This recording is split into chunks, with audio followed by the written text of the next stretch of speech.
Hello, my name is Doug Parr. I'm the Policy Director for Greenpeace in the UK. Thank you very much for the opportunity to talk to you today. I'm pleased to be able to give my perspective, which I hope will be useful to people at the cutting edge of education on the issue of climate change. First of all, about me, as I say, I'm Policy Director at Greenpeace UK. I've been someone in the professional environment movement, for want of a better term, for almost 30 years now. I'm certainly not a teacher. I started as a scientist, and there I kind of appreciated that science is not enough to make all the kind of changes that we need. I've spent those years since I was a scientist at the junction between science, evidence, politics, and policy, and seeing close up how decisions are made in the UK and to some extent in the EU. So it gives me a flavour of what it's like to actually make change happen. And I know that so many children at the moment are concerned that that's what needs to happen, and they're quite right. So I thought what I could do is just sketch out a little bit of the context of what I think our kids are going to be coming into and what your pupils are perhaps going to be experiencing and hearing about. And I hope that that will prove useful to you. So I've grouped it into about 7 or 8 points. And so here goes. Well, first of all, climate change and the loss of nature and biodiversity that accompanies it is becoming part of our everyday discourse. It's part of the news cycle. You'll quite often hear stories about that, even during the latest pandemic and goings on in 2020 and early 2021. So it's incorporated into our discussions in a way that it simply wasn't when I started out decades ago. That's got to be a good thing, because we're not going to be able to confront these problems by ignoring them.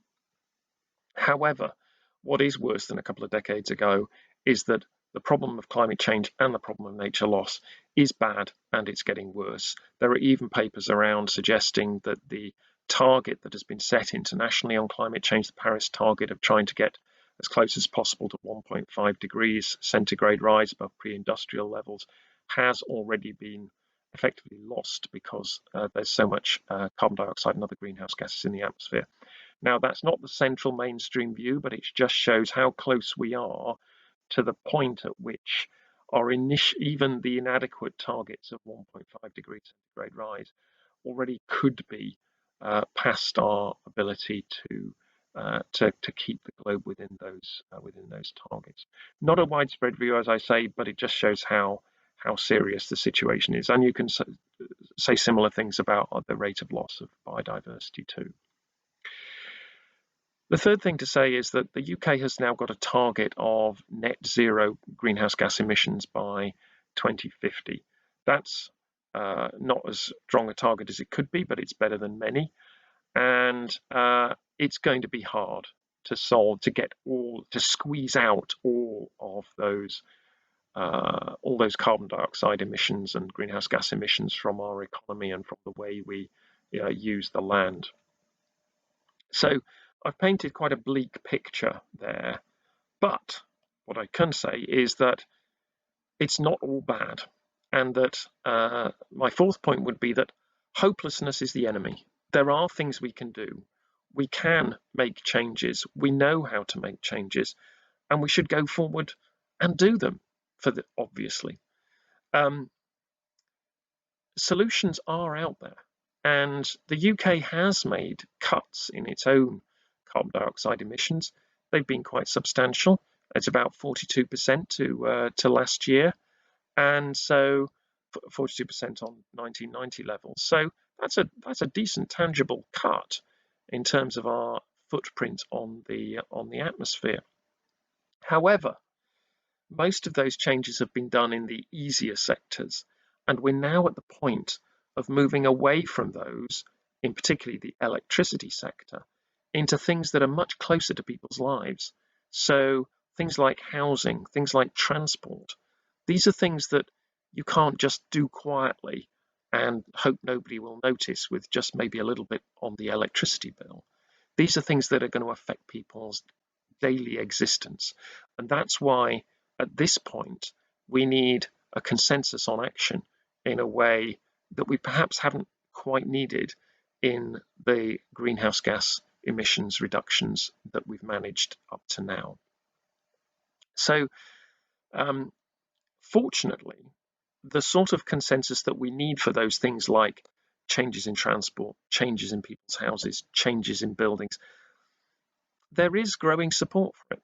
And aside from anecdotes that I dare say many of you have got for yourselves about family recognizing the importance of it, I hesitate to say realizing I was right all these years, but recognizing that change needs to happen.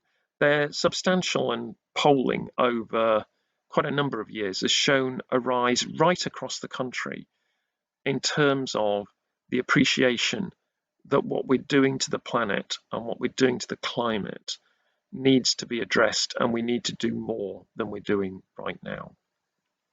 So there is more of a society, not a complete societal consensus, but there is more of a societal consensus. And again, that's the context in which our children are currently operating, and into which they are going to come as they become adults and become politically of age. But I also have to say that on the basis of what I've seen, politicians do care what kids think. They really worry about it. They want to have, at the crudest level, they want to have voters in the future. And they also want to feel like they are of the future. So the school strikes and the Fridays for Future that have been such a feature of societal action on climate change over the past 2 years, it really did have an impact. They really did affect how the whole subject of climate change was approached and thought about. So that's good. But the important thing is also that most of the things that need to happen to address climate emissions have to be done or facilitated or helped by the state. The big stuff has to be done by them. None of that is to say that individual action is important. But if you look at transport, and if you look at the electricity system, if you look at how cities are built and designed, all of these things require big state intervention. They require the governments to be taking a lead, setting the frameworks, and of course providing the resources. And when in the UK the trick is we compare ourselves to other countries and say, aren't we doing well? That's the wrong comparison.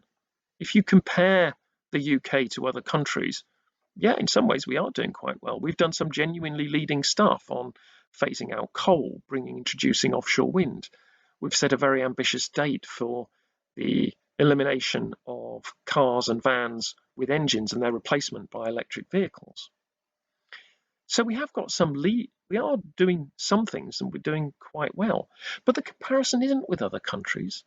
The comparison is whether we're doing enough to protect the atmosphere and the climate from the changes that are coming. The atmosphere doesn't care whether you're better or worse than the US or Australia or New Zealand or China. All it cares about is what emissions go into the atmosphere.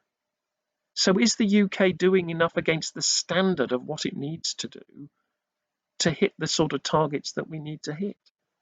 And at this point, they need slightly more ambitious targets, but above all, they need to get on with delivering what they've promised they'll do. And that's where, at the moment, we're at our weakest, because we haven't done the things like insulation of people's homes. We haven't done the things like reforming of transport to move away from the private car. We haven't done other things that should be fairly straightforward because we've got the technology and we know how to do them in order to make them happen. So that's what I think the comparison that we need to make with for kids when they're trying to say, are we doing enough? Have we done the right things? How good is Britain? How serious is it? And I hope that little talk of mine there will help you and good luck with all your efforts in helping our kids understand the situation in which we're in and what needs to happen.